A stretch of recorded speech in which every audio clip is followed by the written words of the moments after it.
Good people. Y'all already know who it is. We ain't finna do this whole long, drawn out thing today. When I say I don't know if I should be crying or just be happy, I mean, I've been crying.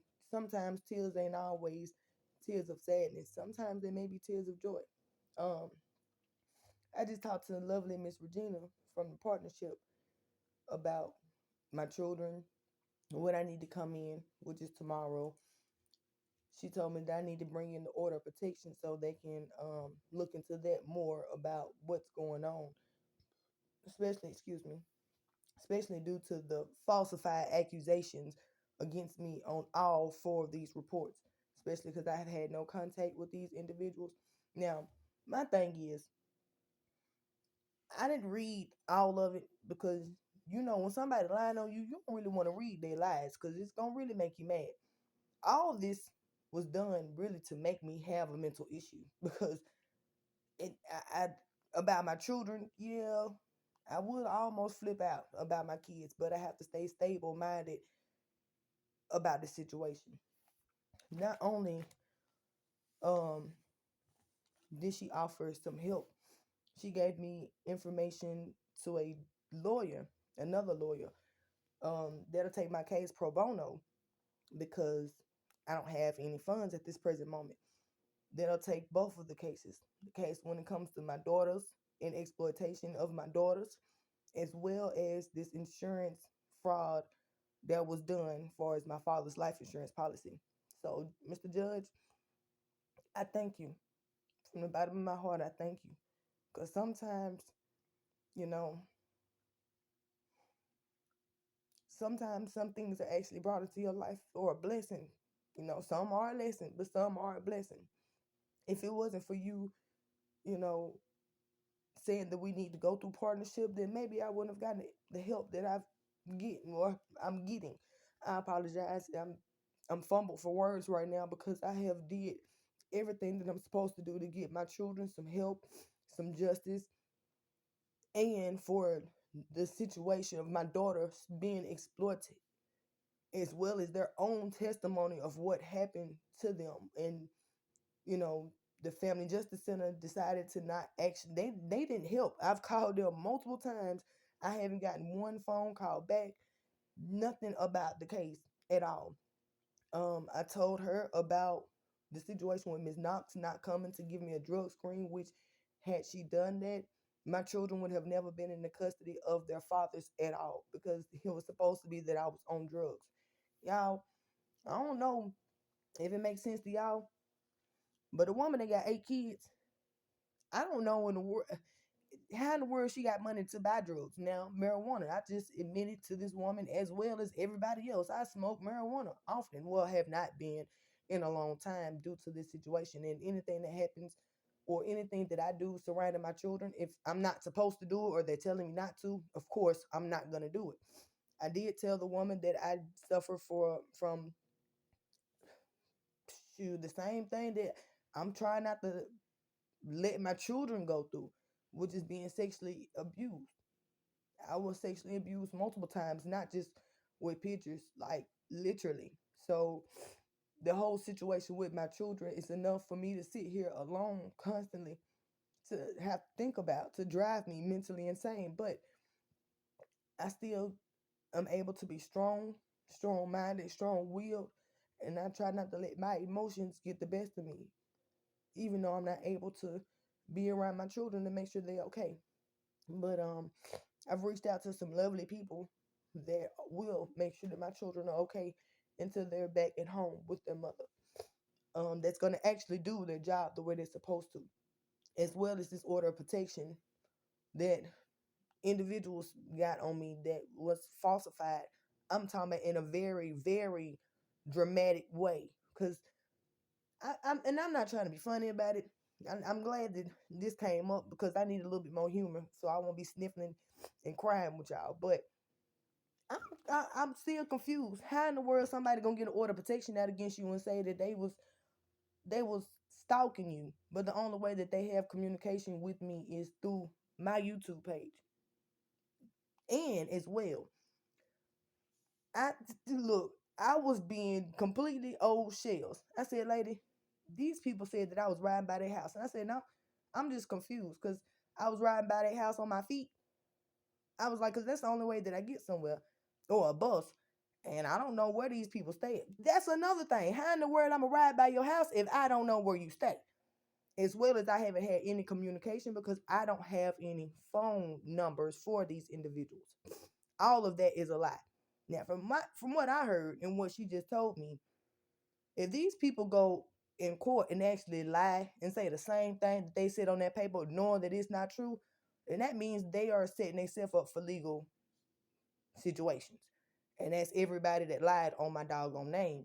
Because if I don't know where you stay at, how I'm gonna ride by your house? If I don't have a car, how I'm gonna ride by your house? If I don't have your phone number, how can I call and harass you? How am I stalking you if I don't know nothing about you or where you are? Those are fabricated lies that someone is telling on my name. I guess in order for them to yeah, I don't know what they trying to achieve, but it's not gonna work here because you're not gonna lie on my name. First of all, I don't have a car. Secondly, even if I had a car, I'm not gonna waste my doggone gas to be going by nobody's house. That's just period. Like I'm Shelly don't do that. I don't even like riding around a lot of places. If anybody that know me, I don't drive. I don't unless I'm going to the store, going to do something with my kids. I don't just be riding around. That's a waste of my doggone time and a waste of gas. And gas is apparently too high. I wouldn't know because I haven't been driving in a long time. So it is what it is. She said I need to bring that in.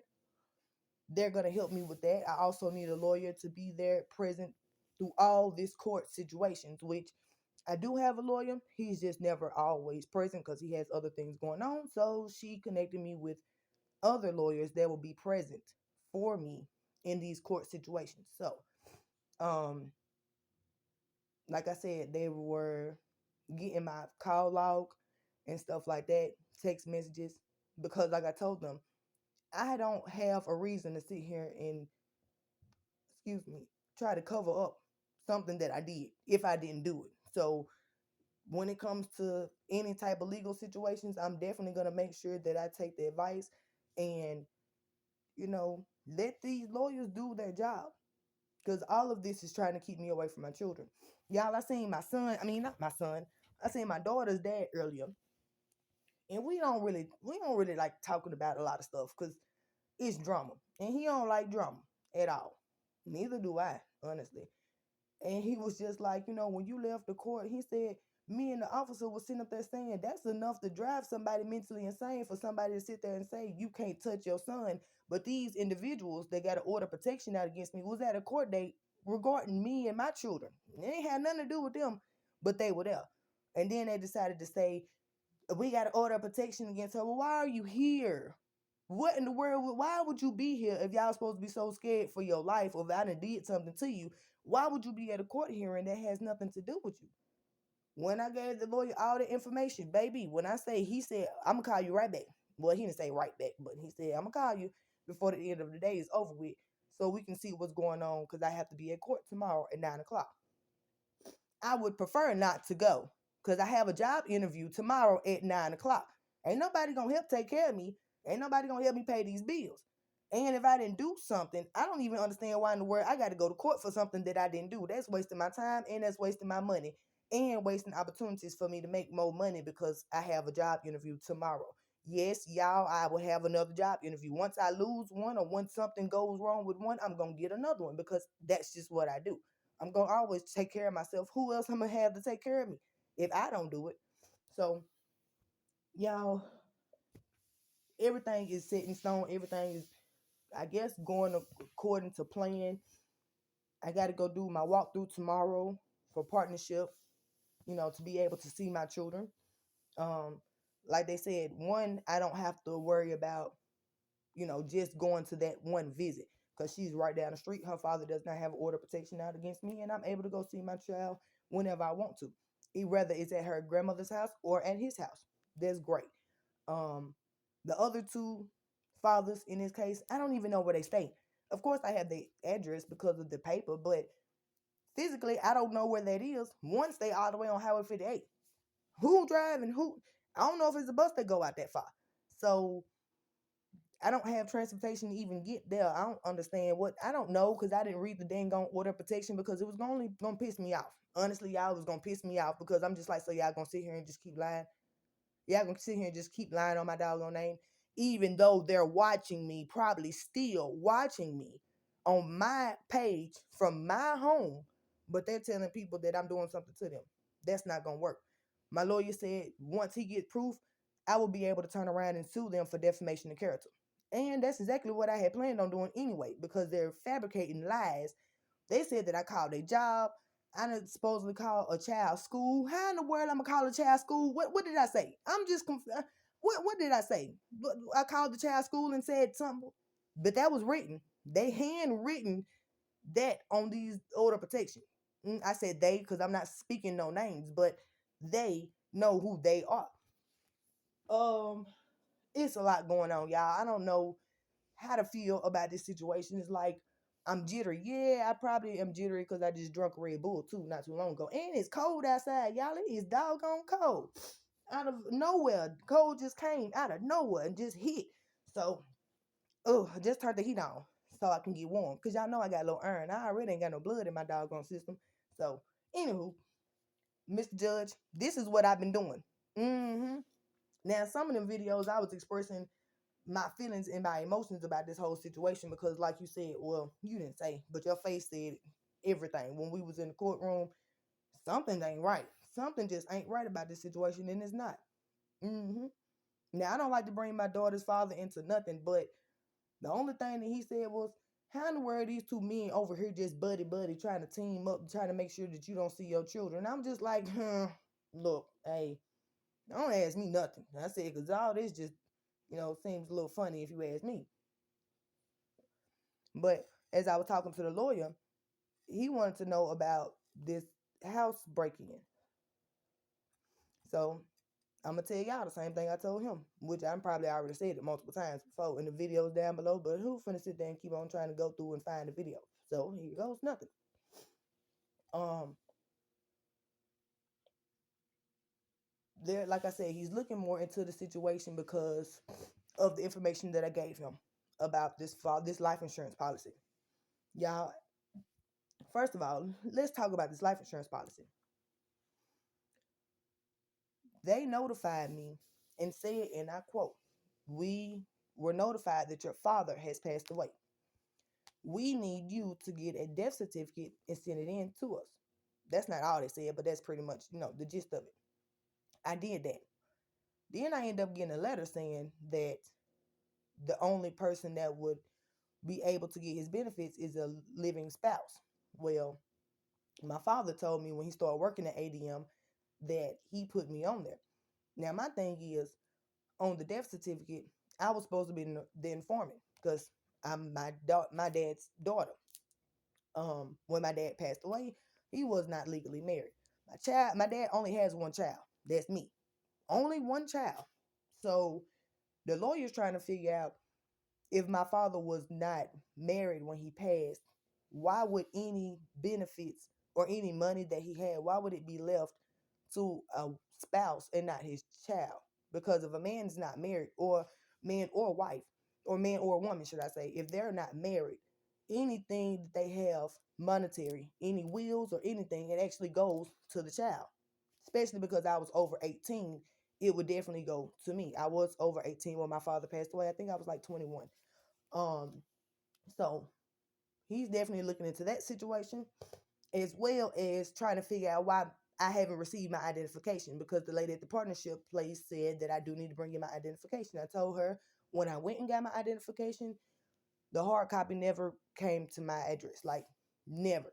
So I'm gonna go get me another identification that I feel like I shouldn't be going to get anyway if I've already paid the money to get my other identification and just was never sent to my house. But everybody does not accept paper applications. So I mean paper identification. So that's where we're at on that. Um y'all, it's just too much. So anyway, so as I was talking to the lawyer about the situation, um I told him that me and my son's father was sitting down talking one day, and he expressed to me that he told his family members about the life insurance policy that I was supposed to be getting from my father. Y'all, it struck me as being odd immediately, because why in the world would you be talking to your family that I don't? communicate with about money that's going to be given to me from my father. That bothered me immediately. So I didn't really say nothing to him about it. I was just always looking at him sideways. So, like I said, the lawyer asked me to recap the day of all of this happening with my door being kicked in. Um, Mainly because I had to go to McNabb Center or whatever for the evaluation.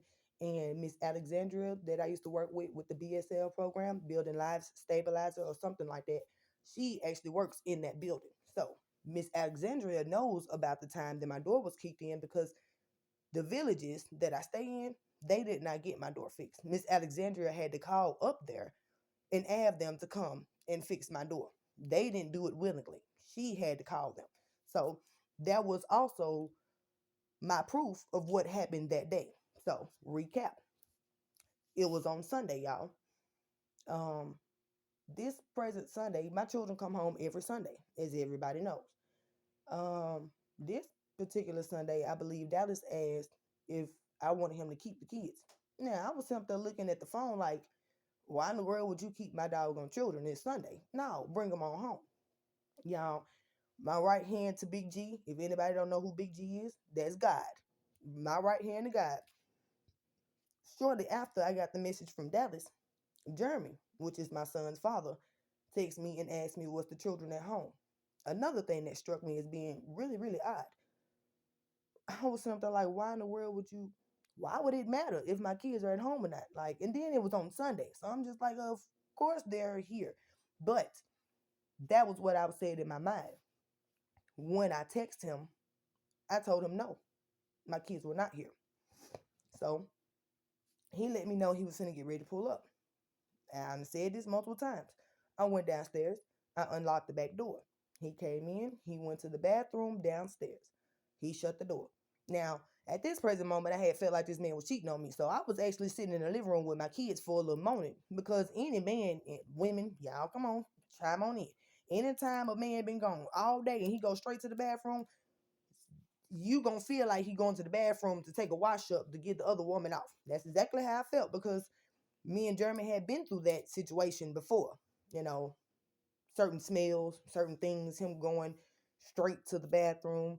You know, most of the time he would come in, give me a kiss and stuff like that, but he was actually going and washing himself up a lot as soon as he was coming in the house. So I, started looking at things from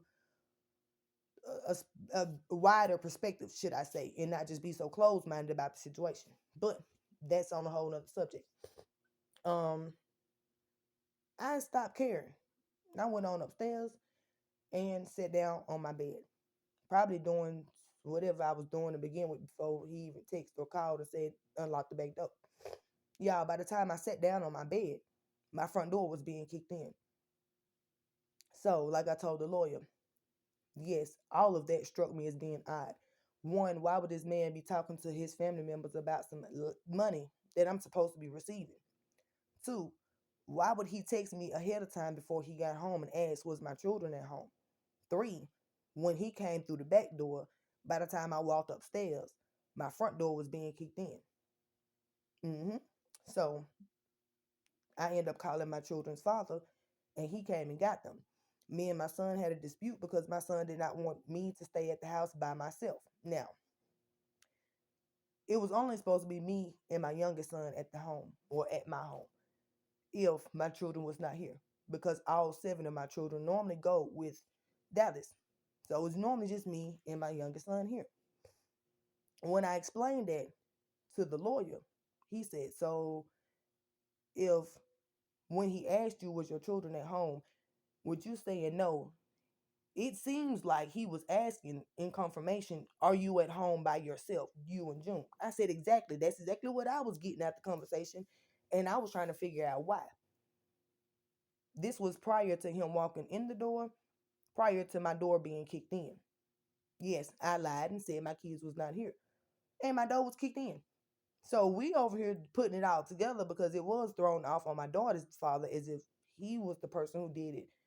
But I hadn't had contact with my daughter's father in months and Sundays. So I'm just like, I don't think that he would have did it because why would he have a reason to come and kick in my door? But all the proof actually goes back to the messages that were sent asking, was my children at home. So, like I said, they're looking more into the situation because it does not make sense, nor does it add up to what was said and what was done. Y'all, when I say this is too much, it's too much because folks really trying to cover up the lies or cover up what they did with lies and try to make it seem like it was me or that went mentally ill. No, no, no, no, no. Y'all know that y'all was plotting on my doggone life. Point blank period. Let me go ahead and just put it to you in street terms. I was supposed to been taken up out my doggone house. Somebody came and kicked in my door from my son's, information. It was only supposed to be me and my youngest son in the home. Apparently that situation didn't go as planned because I lied and said that my oldest children were not here when they were here. If my kids would not been here, then wouldn't nobody had no doggone recollection that my door was kicked in or nothing else that happened. But my lawyer is going to, and he's gonna pull phone records and everything. I gave him every number that I've had, even a talk to text app. Um, just gave him all the information that I have so they'll be able to figure out what's going on or what's really going on with this case. Because something, like I said multiple times, something just ain't adding up here. But y'all, it has been a day already, and I don't even know if it's just now 1:14, and it's already been one heck of a doggone day. But as long as things are being taken care of and handled the way they should be, I don't care how long it is, and I don't care what kind of day it is, as long as I'm getting the job done. And everybody else that decided to come in and help, because like I said, Miss Alexandria knew about the situation. She's the one who came. Well, she didn't come, but she called where I stay in order for them to come and fix my door because my door was not able to be closed, and me and my son had to sleep in the house with a door that was not able to be shut. Um, the next day, his father took my vehicle and was gone the whole day. Left me and my son in the house with the door that was not being, wasn't able to be locked, shut, closed, nothing. I had to put chairs and a piece of couch and stuff in front of the door in order for it to actually be shut. So that also struck the lawyer as being very odd. Because why in the world would you leave your then girlfriend and infant son in a home by themselves with no protection and you were just gone all day long? I said, right. A lot of things are not adding up about this situation. So, like I said, she gave me the number of the lawyer. He's doing his job at this present moment, especially because I have to go to court tomorrow over these lies that was told on my name. And I called the number that she gave me for as the situation with my daughter because she said that I need to get a guardian ad litem or something like that to make sure that my children are being protected while they're not in the custody of me, which I don't know nothing about all this legal stuff because I don't deal with legal situations, y'all. This is all new to me. I don't deal with courtrooms. I ain't never had to be in one. I ain't never had to go and deal with no police officers because I don't live that life at all. So, all this is new. So again, Mr. Judge, thank you. And I know you may think that it's being sarcastic, no, but I'm actually saying thank you. Because without you making this a court order, I probably would, me or my children would not have been able to get the help that we truly need. Um, because I've done everything I'm supposed to. I was supposed to be a missing person. They came to my house looking for me. I opened the door, and the woman was just like, "We're looking for Shelly," and I'm just like, I'm her," and she was just like, "Oh well, your mother and your sister claimed you as a missing person." And I was like, how am I a missing person? Now, my little sister was actually at the house at this present moment. So the lady turned around and looked at her and she was just like, well, why didn't you call and let us know that she's not a missing person? She's actually at home. Didn't I tell y'all that was a whole setup so I could be a missing person all over some money? Didn't I tell Chattanooga Police Department, and I quote, if anything happened to me, my family did it over some money. But nobody really wanted to believe that. But all the facts are actually building up to that's exactly what was going on. And to get me vulnerable by myself, just in case anything else does happen to me, nobody will be able to testify about it. Guess what they find out? It's not really safe for me to be in the home without anybody else around me. So, I don't know. I can't tell y'all the moves that I'm end up making. I don't know if somebody's gonna end up coming and staying with me, or I'm gonna end up going to stay with somebody because they're just like, you need protection as well. And then they gonna try to say that I'm not supposed to have no weapons. If I'm at home by myself and my door was already kicked in and somebody already came to my house and vandalized my doggone car and asked my, I can't say the word, sought after my daughter and asked for nude pictures, and y'all got her testimony, that's enough for somebody that's never been living alone by themselves ever. That's enough for them to actually have protection. And since I don't go nowhere, and since I don't have a car, and since I don't know where these individuals live, why in the world would I not? They try to make it seem like they afraid of me or they scared that I'm gonna do something to them, and I'm just like, no, baby, y'all don't want me to protect myself from whatever y'all trying to do. Don't worry about it. It will soon be resolved. So let me get back on doing what I was doing, and I'll probably be back later on with a recap. Bye.